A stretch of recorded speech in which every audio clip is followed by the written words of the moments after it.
will be available afterwards at the States Assembly website. I just remind all electronic devices needs to be on silent, including mine.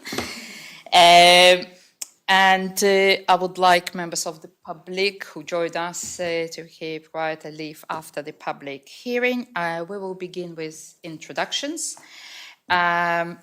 Deputy Ina Gardiner, Chair of the Public Accounts Committee. Deputy Raluca Kovac, member of the committee. Deputy Karen Wilson, committee member. No, yourself. Graham Phipps, I'm a lay member. And we have attendance of... Glenn Keogh, lay member. For the records, I'm a member of the Chamber of Commerce, so I won't be asking any questions today, thankfully. And I'm just in the capacity to listen. I'm DJ Prayer. I'm also a lay member of the EAC. I'm a member of the IoD, and so for similar reasons, I'll be listening and asking you questions today. And I'm Lynn Hammond. I'm the Controller and Auditor General. I attend PAC meetings, but I'm not a member of the Public Accounts. And would you please introduce yourself? I'm Elliot Lincoln. I'm the Chair of the Digital Committee and past President of the Chamber of Commerce. Thank you. I'm Adrian Debussy. I'm the current Chairman of the Jersey Construction Council. I'm Alex Ruddy. I'm the Chair of the Institute of Directors Jersey branch. And online with us. Murray Norton, I'm the CEO of the Jersey Chamber of Commerce. Thank you. First of all, before I'll start with questions, I would like to thank for all of your organizations and members to engaging with our procurement review, because what's really important for the Public Accounts Committee is to understand what's really happening in day life of the businesses and how the engagement with the government procurement is going for yourself. Why we invited all three of you at the same public hearing, because the themes, even though the submissions, they're all published online for the benefit of the public, if somebody would like to read them later, all submissions are focused on the same themes. And we thought it would be helpful for our understanding before we are finalizing the review in the next couple of months to go into the details and understand the submissions. So I would ask with question area, I will start with question area 1, it's the government engagement and dialogue.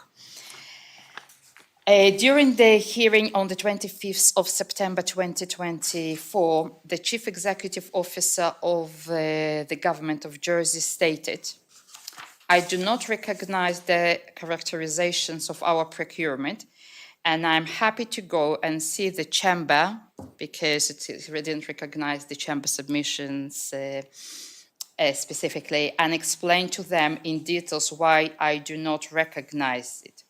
In light of this, can you confirm whether the government has reached out to your organizations, to the chamber first, and we'll go to our organizations other, to discuss and explain their perspective of your submissions to this review regarding government views?" And Elliot, can we start with yourself? Yeah, of course. I haven't had any personal feedback. Murray, I'm not sure if you have from the executive point of view.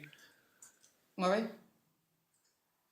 Thank you. Yes, I have had a meeting with the Chief Executive of Government of Jersey. We didn't get to this subject whilst it was noted in the meeting that we should talk about this, and it was raised by the Chief Executive, who said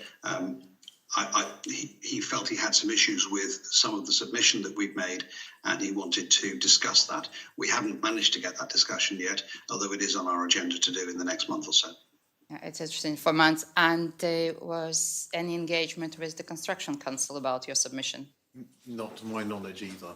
No. But as I say, we're all here representing our not our organisations we work for in our day jobs as Construction Council.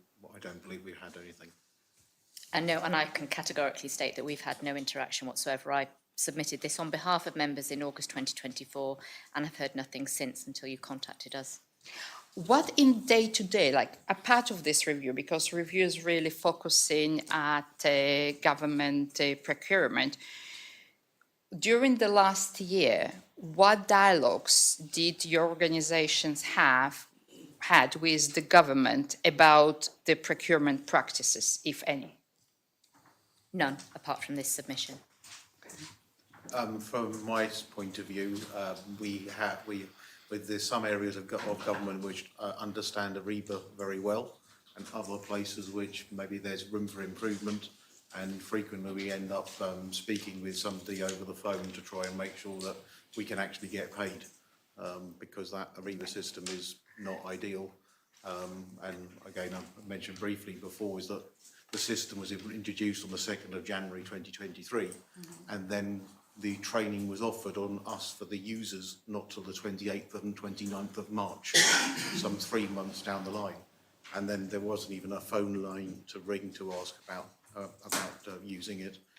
And then same even from your own people's point of view, there was lots of videos to look at, which take, you might have a simple question, but the question is in an hour-long video to look at. So a very big waste of resources, both externally and internally. Mm-hmm. And none from the digital committee's point of view. Obviously, Murray's been talking with the chief exec, but since we did the survey, the member survey, and responded to the request from yourselves, we haven't had any other interaction with government. Okay. Yes. Thank you, Deputy. Yes, the Chamber of Commerce has had a continual dialogue on procurement. It does go back to when the Chief Executive was different. It was Paul Martin at the time, and the Chief Minister at the time was Deputy Christina Moore. We were talking more at that time about the concern of members with regard to the payment for suppliers in procurement, which was particularly lax and slow at the time, and causing a great deal of distress for Chamber members in terms of them getting paid for services supplied to government. That issue seems to have subsided, but we have continually raised the point that we wish to talk about procurement, and hence the reason why we had a survey. Just double check, because I think that the Paul Martin was CEO and started and finished during the John Lafondre government, not Christina Moore. I do apologise. In that case, yes, that is correct. We raised that with Paul Martin. We then raised it with the next Chief Minister, which was Christina Moore. Okay. Thank you. And during the same hearing, the Chief Executive Officer stated, I would say I was very pleasantly surprised about how successful local suppliers are in their procurement processes, which is slightly at odds with the narrative of some submissions. Can you please provide committee with an overview of how procurement process is currently working from your perspective for local suppliers, and indicate whether you all agree with this statement, and if not, why not? So I read through the statement from the chief executive and recognised some of the aspects there. For sure that there is a lot of spend going on with Jersey companies. The challenge that we've seen from Chamber's perspective is that it's the small and medium-sized enterprises that have the biggest challenge. The fact that the submission that we'd all provided and the chief exec's response saying it was sort of anecdotal is part of the challenge. That it's not in the interest of any small medium-sized business to criticise the process or to feed back above the line. I think it's interesting in saying that all of the submissions that we had on our survey, nobody was willing to go on the record to actually say anything around procurement for fear of damaging their opportunities further down the line. The procurement in the public service is clearly challenging. Worldwide, it's a challenge, and there are some great things that go on. But from our members' perspective, the feedback that they'd been given, there was not one single overall positive feedback. There was a lot of really challenging bits of feedback from our members, obviously from our submission, we tried to give you as verbatim as possible. Some of those were part of the survey. Some of them have been conversations, but the fact that they come across as anecdotal is part of the challenge that we have. Okay. When we're mentioning small and medium-sized businesses, just to benefit of the public and for the review, how you would define the size of small and medium businesses in Jersey? I don't think there's an official I definition. know, but how of it would in, you assess? But I would say any business that's probably less than a couple of £1 million turnover, maybe sort of 20, 30 individuals would Up to come 20, 30. into small medium. If you're in the UK, it would be much larger, but here in Jersey, I would say it's around that sort of number. I don't know if you I would think agree. the Financial Services Commission marks it about 40 being the tip over from medium to large. Yeah. And can I ask as well, from your experience or from feedback, are there any specific tools or platforms that could help in this feedback loop between the government and suppliers to resolve procurement issues? Yeah, I think from my point of view, it will come down to measurement. What are the measures that we should have in place that would define success?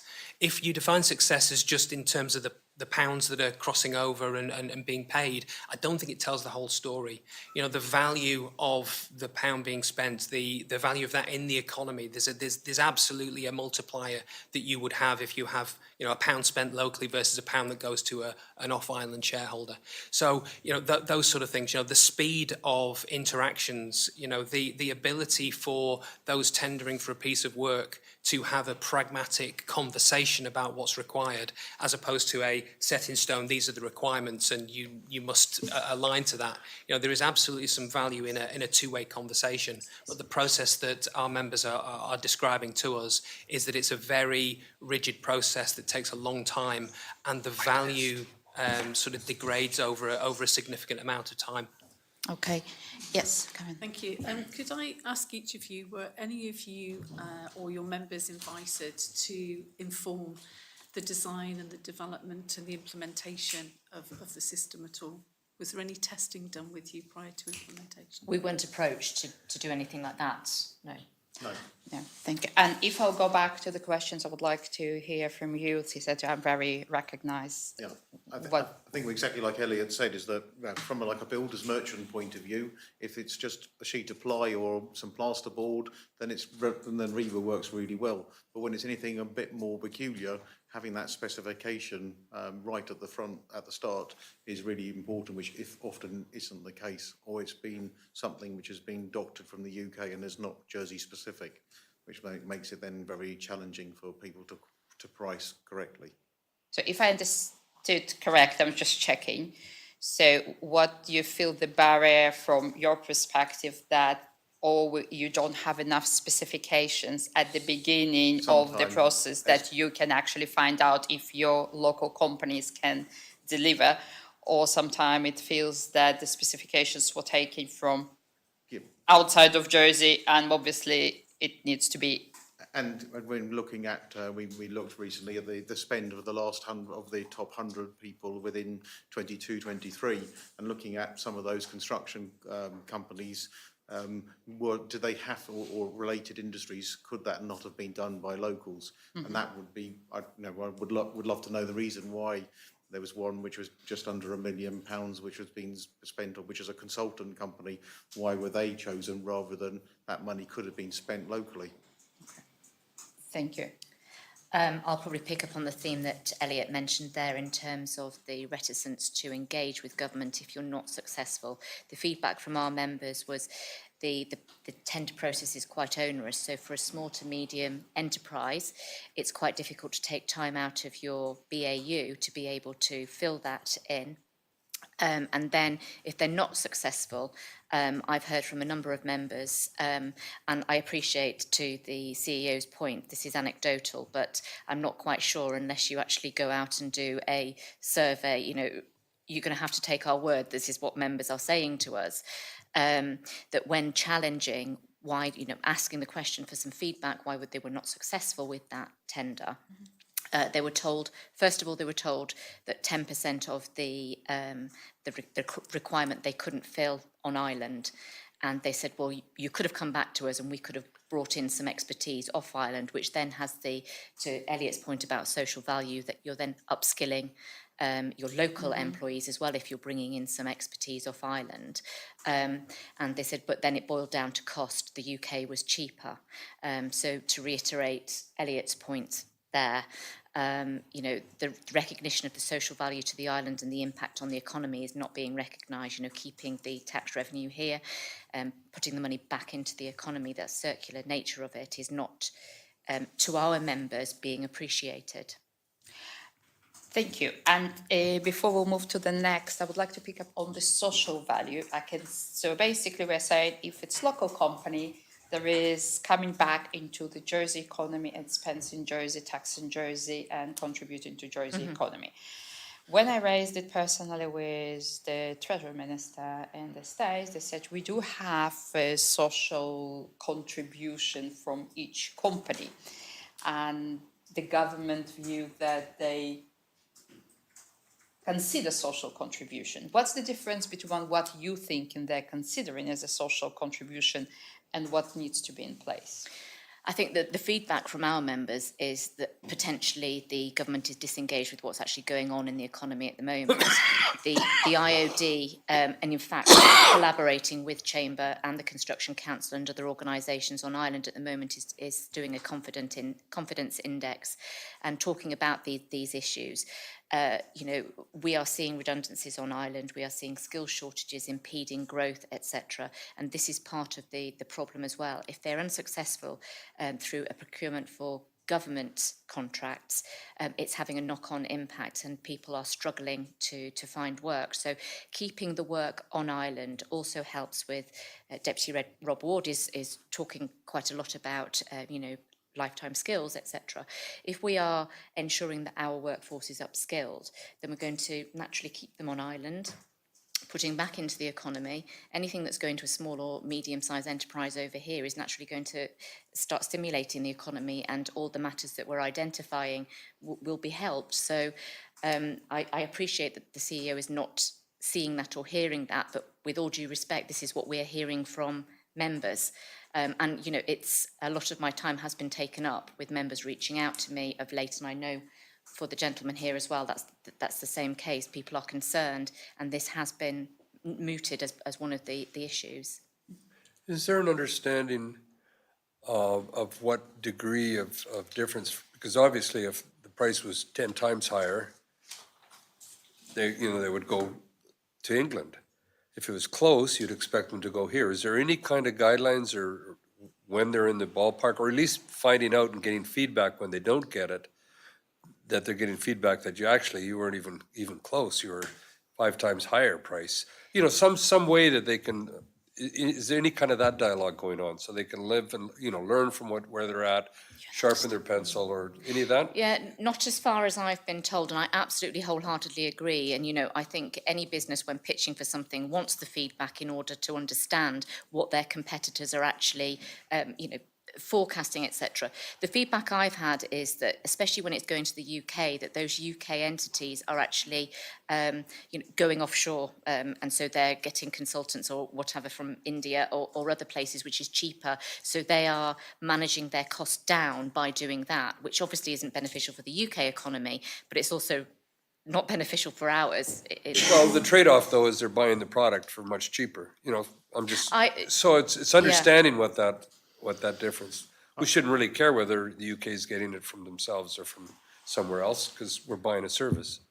You understand what I'm getting at? It's understanding. Yes. Sounds like they're not really getting a good understanding of the reasons why they're not getting it, so they can respond accordingly and sharpen their pencil or whatever. Is that a fair statement, or is? I think if you read my submissions, some of the members have said to me that they're not getting that opportunity to then essentially go back and, as you say, sharpen the pencil, and think about, okay, well, if we were X% off, could we come down in order that we keep it on island?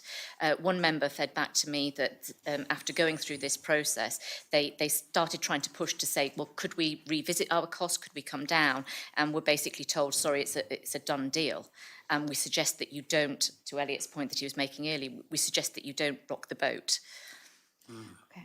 And it's also the time involved with actually preparing all that stuff for the tender. It's a big investment for companies to put all that time in, and having some positive feedback would be. Yeah, Understood. thank Thank you. We'll move to the. Can I ask a quick question? I'm sorry. Yes, yeah, come in. You will come in. David's join us, but please I join. apologise. Sorry. Bring the chair. Yeah, sure.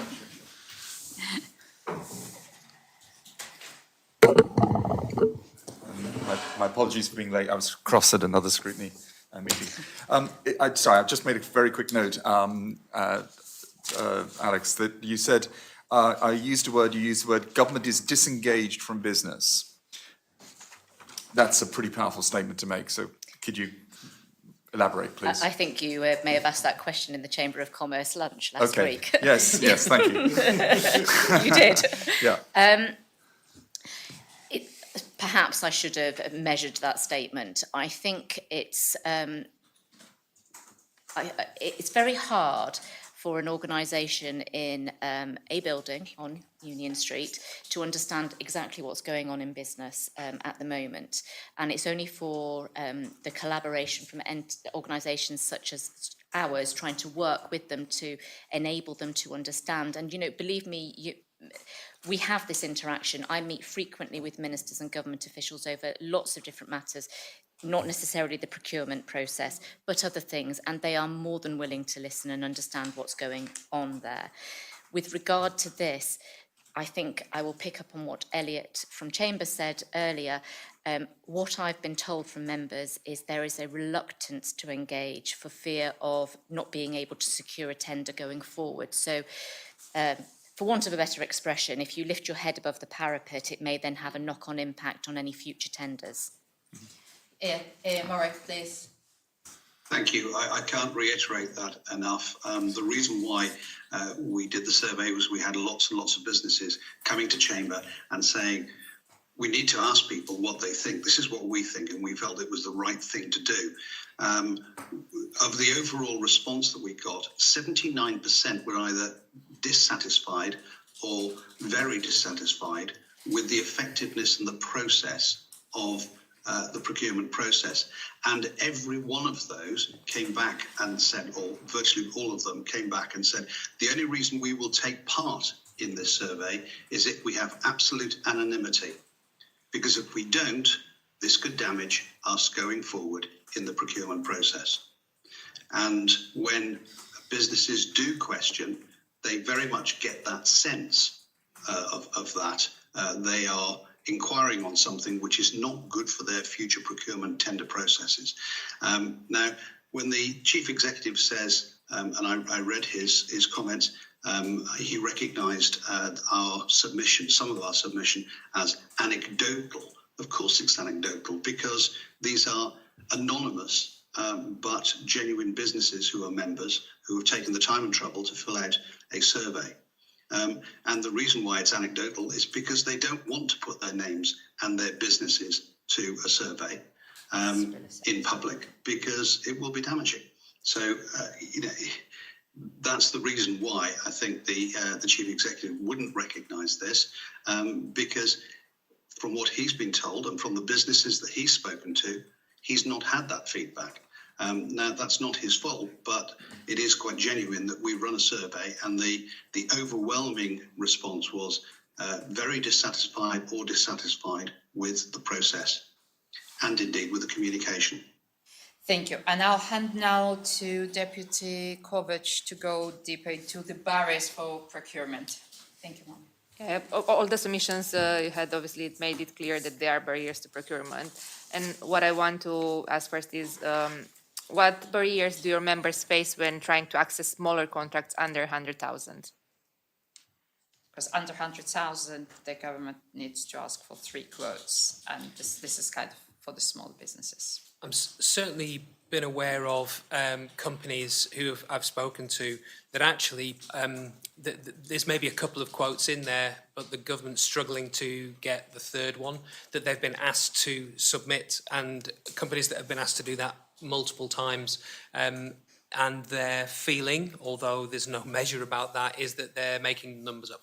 So that's definitely been one of the things that our members have talked about.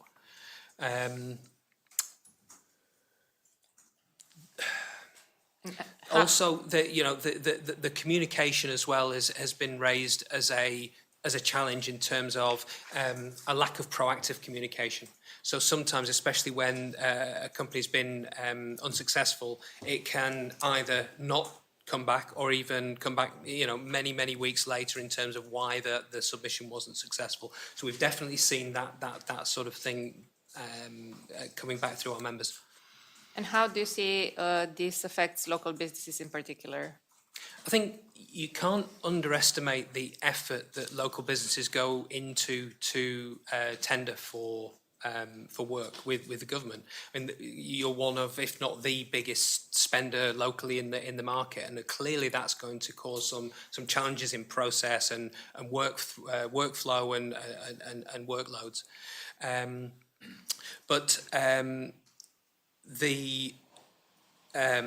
Where was I going with that? Sorry.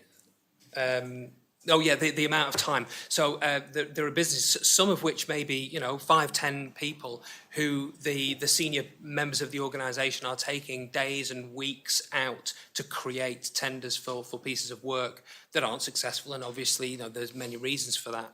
But you can't underestimate the impact that has on some small businesses that aren't doing work and aren't making profit because they're focusing on a piece of work and a tender, and then for that not to get the amount of feedback. Were we 50% out? Were we 20% out? Were we 5% out?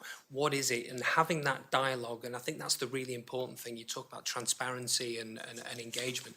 That dialogue would be massively important to a small business to say, well, actually, yeah, if you'd sharpened your pencil here or you'd done something here, you would have been much more successful. And I know that has happened at times, but I also know at times when it hasn't happened, and that business then I know many businesses that will not participate in procurement. They've just made a decision, not above the line, it's something that they've decided internally, but they will not participate in government procurement because of the challenges. And that then is disadvantaging yourselves and government, because you're not getting the breadth of skills locally, which then further has this negative reinforcement loop that you feel like you've got to go to the UK because you haven't got the local businesses here. Whereas there's businesses that can spend X amount of time tendering for a local piece of work that gives you Y profit, or you can spend 5X tendering for a piece of work that gives you half Y. So there is definitely a challenge with some of the local businesses who just they only want to tender for public for private pieces of work and not in the public sector. And would you have the same examples on trying to access smaller 100%. contracts? I think it's really important as well, as obviously the procurement process is also quite IT savvy, and some of the small businesses, especially with the construction, they might not have somebody which is quite so IT savvy and may need some extra training on how to go through all that procurement process. And again, I think one of the other things we mentioned in our submission was about clarity about the specification, and then also giving people enough timeline to be able to price for the work. So if it's something to do, let's use schools as an example, if it needs to be done during a school holiday, don't just give us a month to get ready to have the people available to do that work in a half term. So talking about this engagement, what steps can the government take to simplify procurement and allow more interactive engagement with suppliers? Can I just go back to your previous question and add something? Because I do actually have, one member came to me, and to reiterate what Chamber was saying there, said that they've gone through 4 procurement processes with government and they are no longer going to do it because they have become, and to quote him, he said, demoralised by all of it, which I think is quite telling and quite sad. The one point I also want to make, and this came through strongly from members, is we've got amazing skills and talent on Ireland, and it's often overlooked, fearing that we potentially don't, and that's accessible off Ireland. The results of our survey, although they're not being published at the moment, one of the key strengths being put out there is actually our skills and expertise on Ireland. We do have really good, skilled, talented people on Ireland, and we should be looking to utilise them more rather than going to the UK. As an example, and this is, I just want to reiterate to the room that I'm sat here as the chair of the Institute of Directors, so everything coming to me is what's being said by members. This is not my personal opinion. However, I was approached in my capacity as chair of the Institute of Directors by an external consultancy recruitment consultants based in the UK, because they wanted my inside knowledge on the Jersey, on the local environment. And that's obviously pro bono. I'm doing that because they've come to me as chair. Why are we not using local consultants, local recruitment consultants to be able to undertake this, who do have that knowledge? So effectively, I've had to take some time out of my fee earning in my own business to facilitate this for the good of the island. So it just seems to me that we've got something a little wrong. So to go on to your next point is, how can we Simplify and improve engagement. this? The feedback point is really crucial in order to have a really good dialogue with government, to actually understand. You are completely right over here in terms of sharpening the pencil. We all pitch things incorrectly at times, don't we? Often it's a case of putting your finger in the air, and if you're not sort of doing something where it's very much based on cost, labour, etc., and it's based on advisory services, for example, it's quite hard to provide a quote. But if you are way off the mark because a UK firm has been able to do that, it would be good to have the opportunity to understand how you can actually resolve that. So my member that came to me and said that they'd gone through the process 4 times and were now demoralised by it, engaging with them to say, how can we make this better for you? Adrian's point about the IT nature of it, which is that absolutely we should be embracing technology. It makes things so much easier. But is there something we can do in terms of helping businesses that perhaps don't have that capability to be able to enter the portal and work the procurement process? Just check with, it's, first of all, really thank you for bringing on behalf of your members. It's really important to emphasize that you are here on behalf of your members. The member who raised that 4 times gone through the process and was demoralized, can you give what in the process, if there are some specifics, like absent of feedback, I assume one of them, what are the things that actually brought this member to the position to be demoralized and not wanting to engage? To reiterate both Adrian and Elliot's points on behalf of Construction Council and Chamber, he was very much of the mindset he had invested an awful lot of time outside of fee earning hours to put these tenders together. So when you've invested that much time in trying to win a pitch, it's very hard, and of course that is demoralising, but more so it was the fact that the feedback was not sufficient for him to understand why they didn't get the pitch.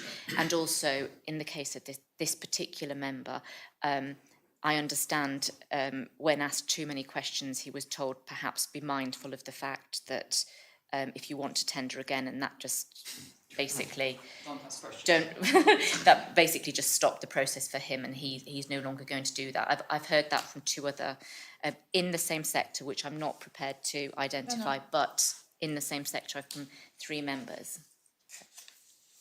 So what I'm hearing from all, it's the pattern kind of, the two-way feedback is not appropriately happening in order for the people tendering to know how close they were of actually being successful and what they can improve further.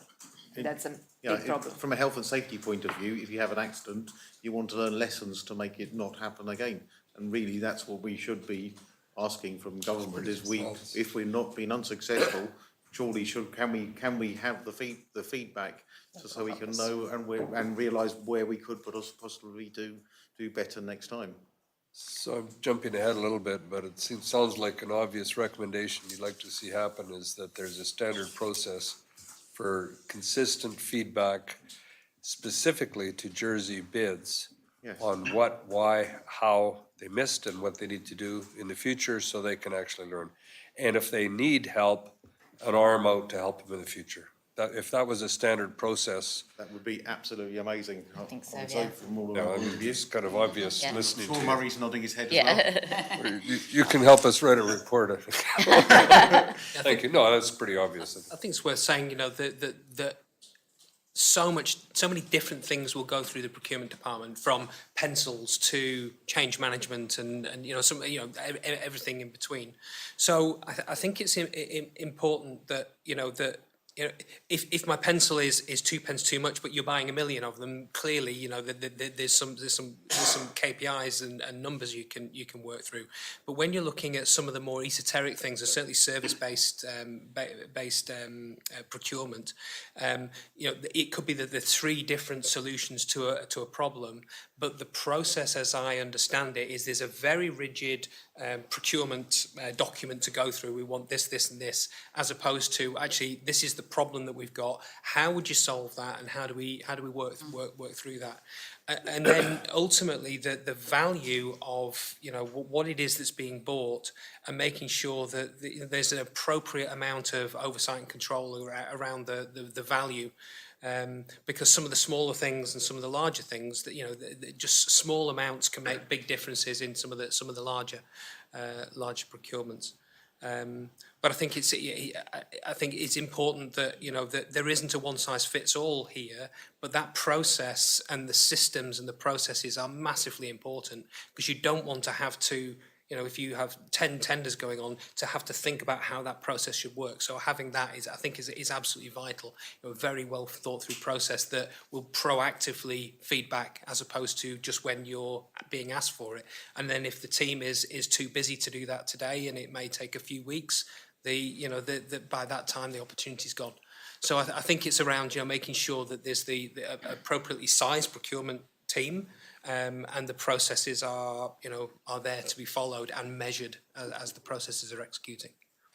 So would then, based on what you say, would specialized tendering for small and medium-sized business help address these procurement issues, and how the system would work in practice is kind of what you said?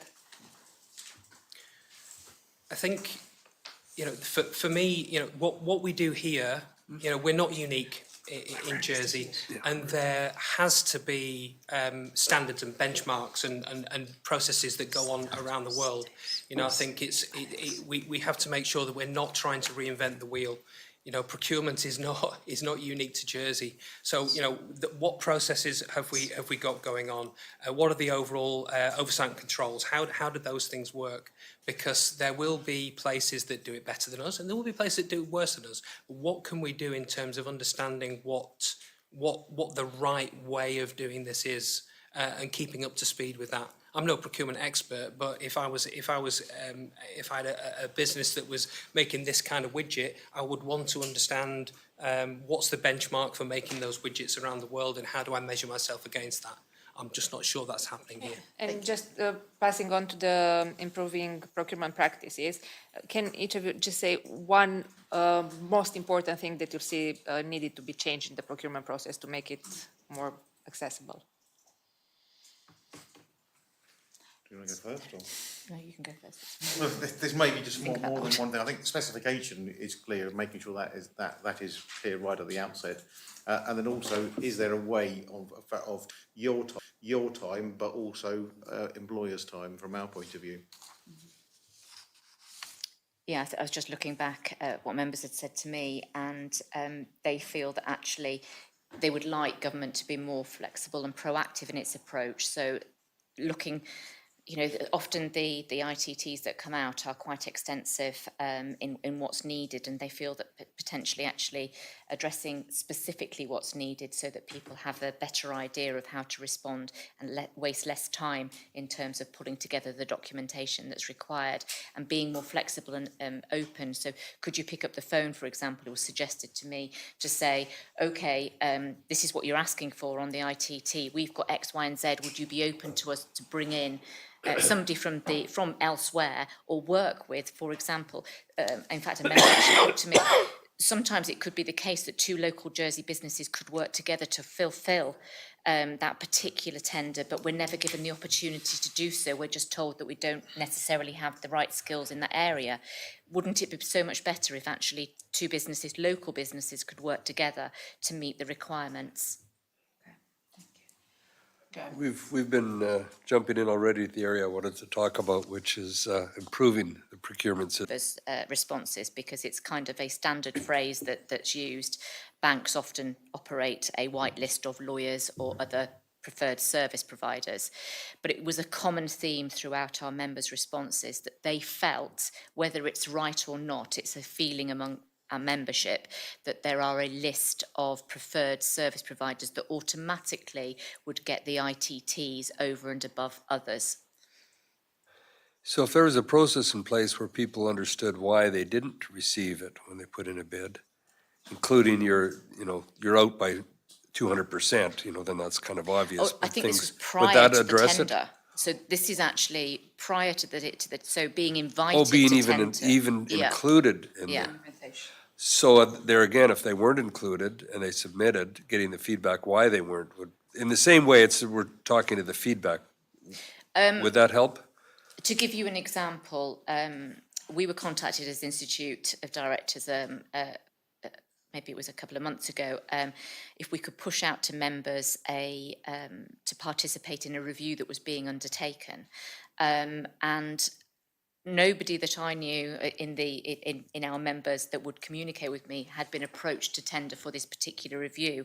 It was an outside financial services business that had secured the tender. So I didn't put it out to my members because I felt actually there may be some unhappiness, for example, that they hadn't received an ITT, whether that was on the portal or whether that was a direct reach out. If you don't necessarily need to go through the portal, it's down to your 3 quotes. So I think that is what I'm trying to explain there is a perception that for particular reviews or more in the advisory space, as Elliot was saying, there are particular people within the UK that they would prefer to use, maybe more recognised names. So if I can understand it correct, and I'm kind of looking to the Construction Council Chamber of Commerce, is there is a feeling that if it's small contract, that your members might not receive a telephone call or just invitation, would you like to, are you available to do this job? Is this my understanding? Again, from some of our members, that is the case, but again, as we've said a number of times, that's for our members, we can't say specific about. So because it's anecdotal, but this is, yeah, exactly. but there is a feeling in your industry. Yeah, that this- generally speaking, yes. Okay, I've got a few more questions, specific ones, or I'll be in trouble myself. Based on your submissions, there are ongoing changes with systems like SAP Ariba. How could the government improve the usability and training for local businesses when they implement these kind of changes so that in future it's implemented in a more seamless fashion? What thoughts have you got? Do you want to go? Members said to me that they felt, and I think Adrian, you summed it up earlier, that one of our members said to me, well, I went to the Digital Jersey showcases of how to use it, etc., but I didn't really understand what I was being told to do, and I didn't really have access to ask anybody afterwards. So I think, to the point we were making earlier, potentially having more accessibility to training or understanding how things can operate properly, but pitched at for example, small, medium enterprises that might not necessarily have IT expertise to be able to understand how to do it. I mean, some of the larger enterprises can easily work with, I sound as if I know what I'm talking about here, but APIs, etc., to be able to integrate the system. Did that sound? Yeah, that sounded good. But for small, medium enterprises, it might be a little more tricky. I think, you're just going on from what Alex said, having a contact number, because a small tradesman has been busy all day, he then gets his order through on Ariba and he needs to go in and process it. It'd be much easier rather to be able to pick up the phone and be able to speak to somebody about it. And also, I think with Ariba, I think it would be great if you could try and reduce the amount of emails that you get. This morning, I've processed an order with a government department, and I think I've had 6 emails from order confirmation and whatever else. It's just like, why do we need to have so much? We need to have, yes, we've had an order, and yes, it's been confirmed, and yes, you're going to get paid. It's just unnecessary extra hassle for everybody. And do you feel it would be useful to have specific support or workshops put in place, made available to the businesses to understand and get to speed to using the platform? I think that the people which are using it at the moment, generally speaking, are using it relatively well. And there's been massive improvements from when it started to now. And even within your own teams, when you are having somebody new to using it, we then have quite a few challenges to try and make sure they do their bit right on their side, so we can do the right bit on our side to get paid. Because sometimes it works really well and we can get paid within a week and it's brilliant. But other times you can be waiting because somebody hasn't ticked the right box. How can the government collaborate more effectively with organizations like yours to showcase local businesses' capabilities and encourage innovation in procurement? So what suggestions? Open. That's a pretty open-ended question, but. Yeah. I think we'd welcome any outreach, any collaboration whatsoever. Our members certainly would. So anything we can do to assist in that regard, we'd welcome, whether that's a seminar, a webinar, or something along those lines where they could engage. Definitely. 100% agree, because within our local construction industry, there are lots of projects that external contractors have come to do when local talent could have done those works. And for ourselves as a business as For Hire, we're always consistently reinvesting in new bits of equipment to make life easier for people to do things. And to showcase what the island can do would be great. I think it comes down to dialogue at the end of the day. You know, it does feel sometimes from the feedback from our members that it's very much a one-way street. I think, procurement is not easy. It's difficult. So as a business who doesn't win a piece of work, it can seem frustrating, but there could be really good reasons why it hasn't happened. And also, procurement are going to be busy, so don't necessarily, aren't as close to the business community as the business member is. I think having that conversation, and I can speak for Chamber, and I'm sure Construction Council and IoD, but to have some sort of workshop or getting some of the experts that we have around the table, just to have that conversation around what does good look like, what is it, because at the end of the day we want our tax pounds to be spent wisely. We don't want those thrown down the drain. So making sure that money is spent wisely is absolutely the right thing, but it's just to understand these are the challenges on this side, these are the challenges on this side, and how do we get to a good, or what is the measure of that? Yep, thanks. No, I think that's all helpful. I think one area that's already come up is feedback and understanding clearly why and help in getting there. It'd be interesting, what do you think about the concept that the procurement staff and the government's, one of their KPIs, besides just the absolute cost, is the number of contracts awarded locally as an indicator of their performance? Not total numbers, but actual jobs. You think that might help them focus a little bit? Personally, I would think it might work in some ways, but you also have unintended consequences of that sort of thing. So if as a parking attendant you're rewarded on the number of tickets, funnily enough the number of tickets are going to go up. Yeah. So I think that there might be some positive consequences for local businesses, but also some negative consequences for Jersey in total. So how, as an indicator, do you have any thoughts on ways that we can manage? The feedback, absolutely. Even if you're engaging with people afterwards to say what was your experience of the procurement process, then that might be a better measure. Then I agree with Elliot. I mean, it would obviously be in our interests, and recognising your point earlier, we have to protect taxpayers' money. We need to ensure that we're getting the best value here, absolutely. But understanding and being more transparent about why it may have gone elsewhere and allowing feedback to say, if you sharpen your pencil, it will stay on island. So it maybe a KPI should be the feedback from the people undertaking the procurement process. That would bring up their attention sufficiently to allow them to do their job better. Okay, thanks. If you're a commercial business, you're looking at return on investment, you're looking at value, and that's really important. And it's not always top of the list in every public sector part of the organisation. But if you're looking at if we're spending £1 million to save £50,000, there's an imbalance there. So I think it's less about the number of contracts awarded and about the value of the process that's going in. What I was looking at is ways when they see contracts coming in and can see the obvious way. If I get those two guys to talk to each other, it might get a little more flexibility and incentive for them to try and do what you're achieving. That's where I was coming from. Mauro That's was enough. very Great, patient. okay. Yes, Mauro, please. What's your comments on all this stuff? Thank you. A really interesting conversation, and it reflects the survey. And I'll come on to some of the thoughts of members in overcoming them. Just to look and say that the complexity of the process, almost 80% of those surveyed said that was the biggest hurdle. The complexity of the process, the length of the process, 65%. What was really high was over half of those we surveyed said the lack of communication was a real issue. A real issue. So it's no surprise. I mean, a third of them said the cost of putting in tenders as well. So, there's a lack of transparency that was quoted as well. But I think when you start looking, many of the respondents felt that the current procurement process was not flexible enough.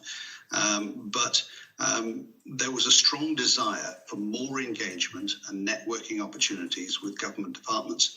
Now, a lot of the respondents expressed an interest in various types of events, seminars, networking events, one-to-one meetings, to better connect with government departments.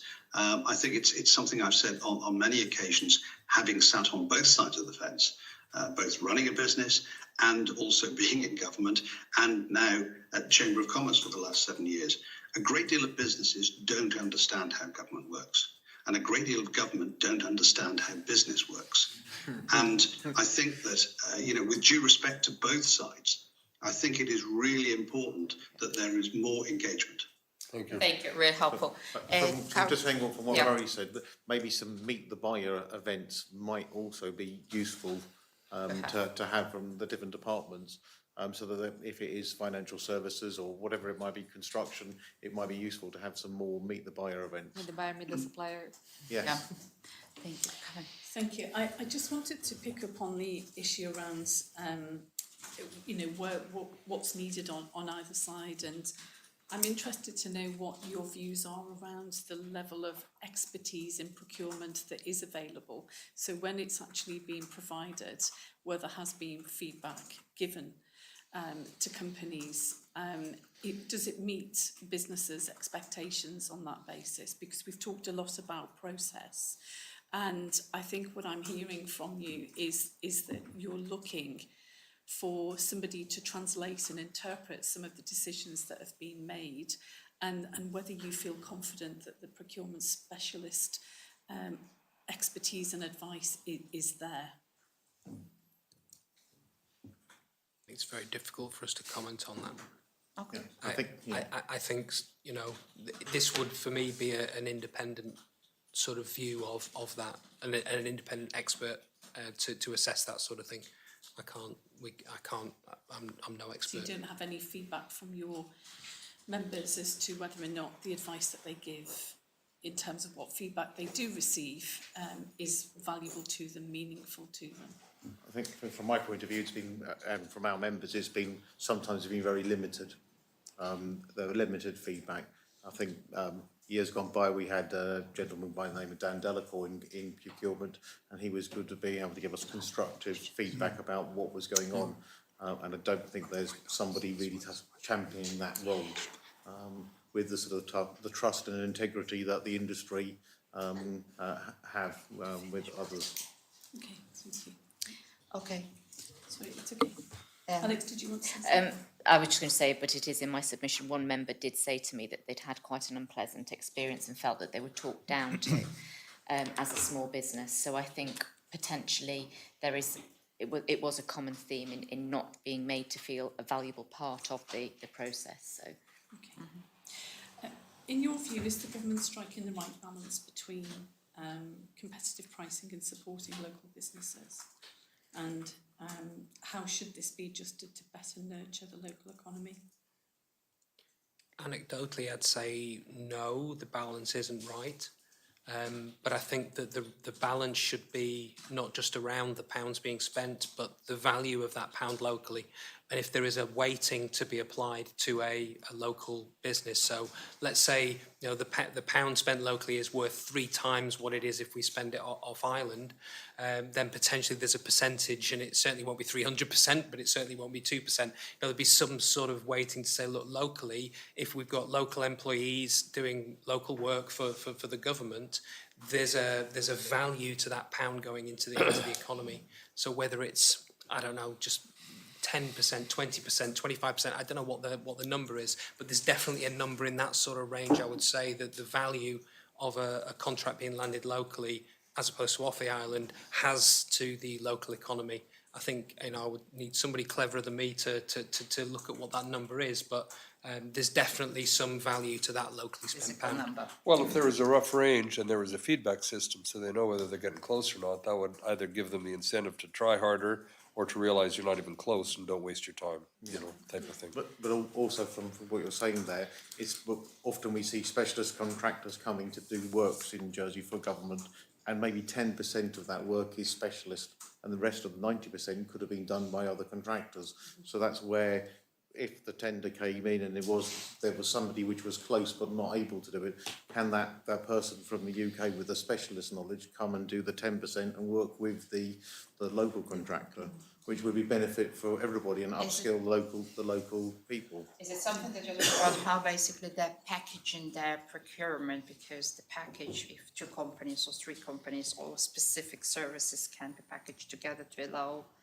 That may be the case, but I think Adrian's making the point that actually, if part of the contract couldn't be fulfilled on island, could we split it and leave most of it on island, some of it going off island? I think the general feeling from my members anyway is there doesn't seem to be a bias towards trying to keep the money in Jersey, and it is very much weighted on if you don't have the specialist skills, it automatically goes off island without considering how you could work round that to ensure it stays on island.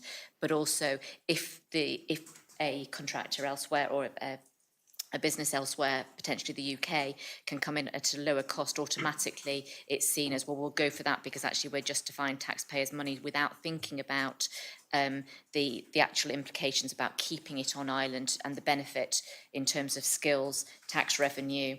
The long-term savings. I think just a great example is Balazan sewage treatment works. Government has had two different contractors which have gone bust. Cost lots of money to individual businesses, and government has in the end completed the project themselves using mainly local contractors.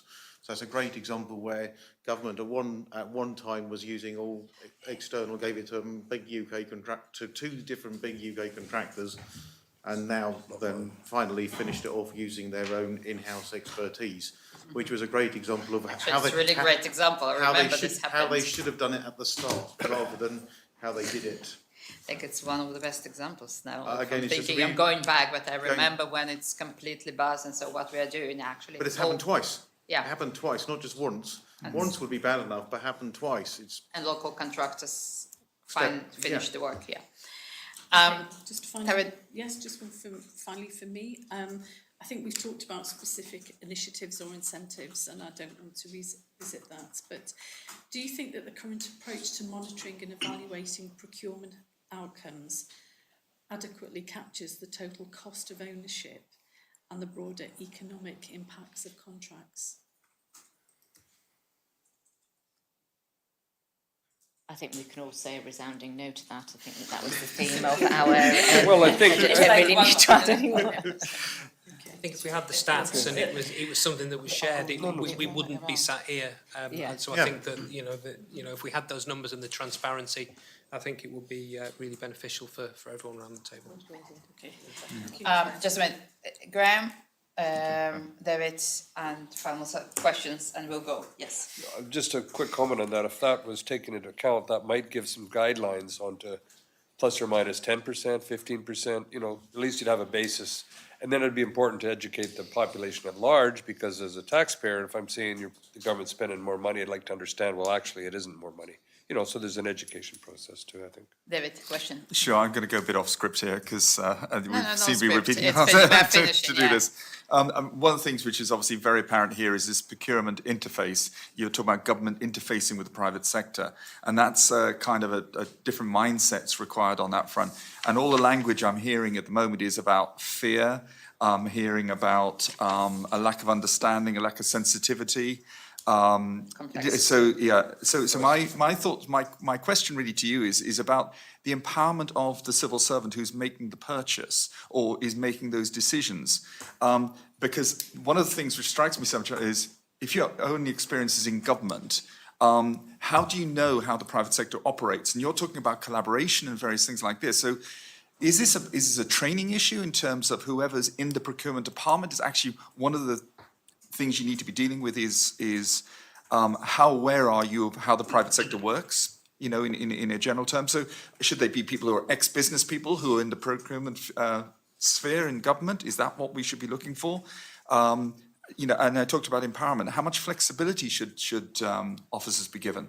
Because clearly they're got guidelines, they've got to tick all these boxes and all the rest of it. When actually in business, as we're hearing here, it's about flexibility, it's about adaptability, it's adjusting to the environment laid out in front of you. So ultimately, I guess my question is what aspect, how can government improve that bit? That sort of, that upskill themselves, dare I say it?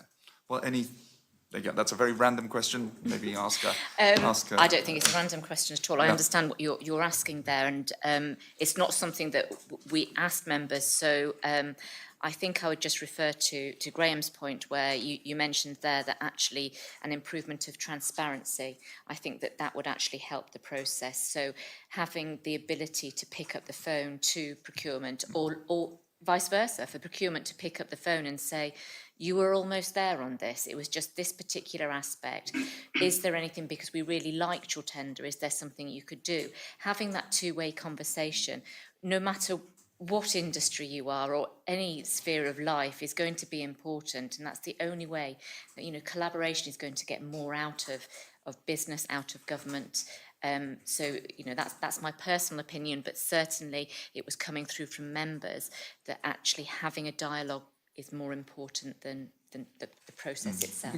I keep falling back on running businesses, and you tend to get what you praise and the feedback. So if the conversation, maybe not the numbers, because I can see how that got played away, but if the conversation included a dialogue on how is it going with your procuring local, what are you doing to improve that, or something like that, so it shows up as, just like safety shows up. Have you killed anybody? Have you hurt anybody, you know?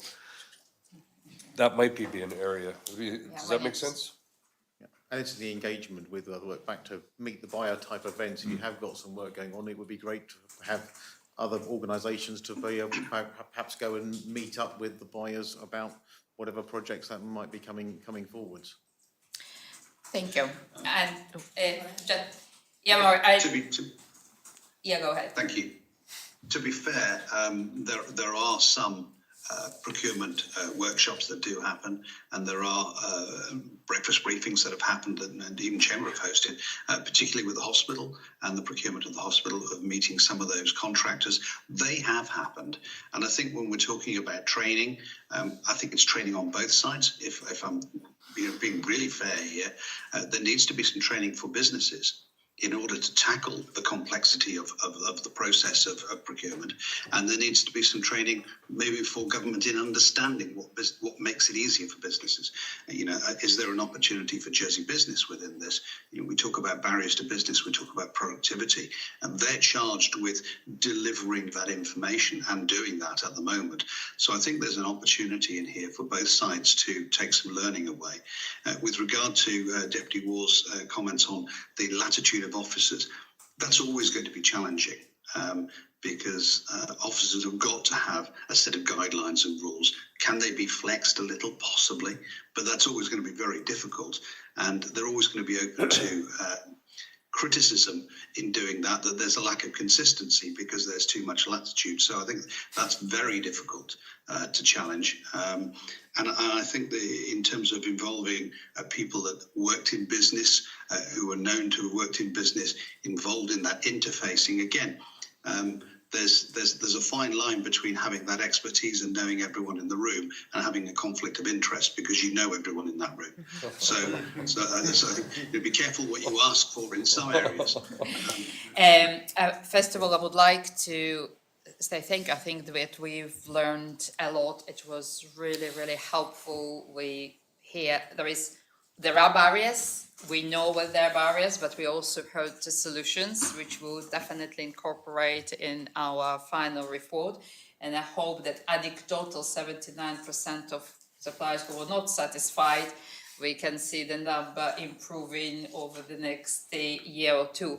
Before I close the session, I would like to ask if there are any questions or any piece of information that you think that you would like to focus, to bring to the final attention before we are closing session that we didn't ask and you would like to emphasize. I think we've gone No, I through think we've everything. covered everything, yeah. Thank All you. right. Thank you for inviting No, us. I recognise that it's a difficult job for procurement, and it's also a very, very challenging time for businesses. So whatever We need to resolution come we can together. Absolutely. Yeah, it's about the collaboration and Yeah. communication. Thank you very much.